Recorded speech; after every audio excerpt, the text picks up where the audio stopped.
সাহসী পিতা, একজন দেশপ্রেমিক পিতা।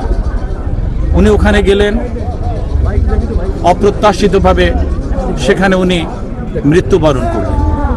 বিষয়টি আমাদের প্রিয় নেতা জনাব তারেক রহমানের গোচরে আসার পরে, অবগত হওয়ার পরে উনি বলেছেন এই পরিবারের যারা সদস্য রয়েছে আগামী দিনগুলিতে তাদের সংসার কিভাবে চলবে, তাদের পরিবারের মধ্যে যদি যোগ্য কর্মক্ষম কেউ হয়ে থাকে তবে সেখানে তাদেরকেও সেই জায়গাতে কাজ দেওয়া হবে, তাদেরকে পুনর্বাসন করা হবে এবং এই পরিবারের পাশে সার্বক্ষণিকভাবে বাংলাদেশ জাতীয়তাবাদী দল বিএনপি থাকবে। আমি মনে করতেছিলাম যে হয়তো এটা ভুল খবর হতে পারে, যে অন্য কারো আইডি কার্ডটা হয়তো ওর আইডি কার্ড, সেই জন্য হয়তো আমরা জানছি, বা মোবাইলটা হয়তো হারাই ফেলছে সেই জন্য এরকম হয়েছে। মানে আমি এটা মানতেই পারতেছিলাম না যে সত্যি মারা গেছে। মানে খালি মনে হইতেছিল যে নিউজটা ভুল আসবে, হয়তো একটু পরে আবার ফোন আসবে, ফোন পেয়ে শুনবো যে না আসলে মারা যায় নাই, অসুস্থ বা অন্য কেউ মারা গেছে, এইটা আমরা নিউজটা আর কি ভুল দিছি, এরকম কোনো একটা নিউজ শুনবো। মানে সত্যিই মারা গেছে এই জিনিসটা।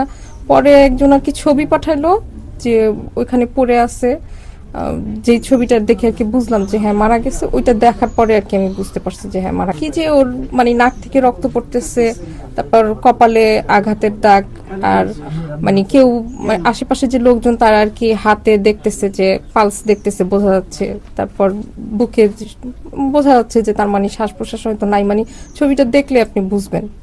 প্রাইভেট অফিসে চাকরি করতো। আমার ছেলে তো অসুস্থ বলতে গত বছর 4 আগস্টে আর কি ওর পিঠে গুলি লাগে। ওর জুলাই যোদ্ধা, ওই আন্দোলনে গিয়ে আর কি ওর পিঠে গুলি লাগাতে ও সেখান থেকে আর কি অবশ্য একদম পুরোপুরি আর কি প্যারালাইজড হয়ে গেছে। হাসিনার বাবাই ছিল, ওর বাবাই আয় করতো, সেটা দিয়েই চলতো। হ্যাঁ আসলে শোকের মুহূর্ত হলো। আমার তো একটা বড় টেনশন যে আমার ছেলে মেয়েকে আমি তাহলে কিভাবে মানুষ করব। বিশেষ করে আমার মেয়েটা তো মাত্র ক্লাস 9-এ পড়ে, ছেলেটা অসুস্থ, যদিও মানে সরকার সেটা চিকিৎসাটা মানে সরকারিভাবে হয়, তারপরেও একটা টেনশন যে মানে ভবিষ্যতের দিনগুলো কিভাবে চলবে। এখন সেই অবস্থায় এই মানে দুইটা দুঃসময়ের মধ্যে যখন আবার এরকম একটা সংবাদ শুনছি, তখন একটু হলেও অনেকটা মানে মনে হয়েছে রিলিফ। জানি না কতটুকু কি হবে, কিন্তু মানে এই আশাতে মনে হয়েছে যে হ্যাঁ হয়তো এটার মধ্যে থেকে আর কি ওদের কোনো ভালো হবে। সবাই আমাদের জন্য দোয়া করবেন। সবচেয়ে বড় কথা যে ওদের জন্য মানে মানুষ করতে পারি। শুধু মাত্র ক্লাস 9 তো কোনো পড়ালেখা না।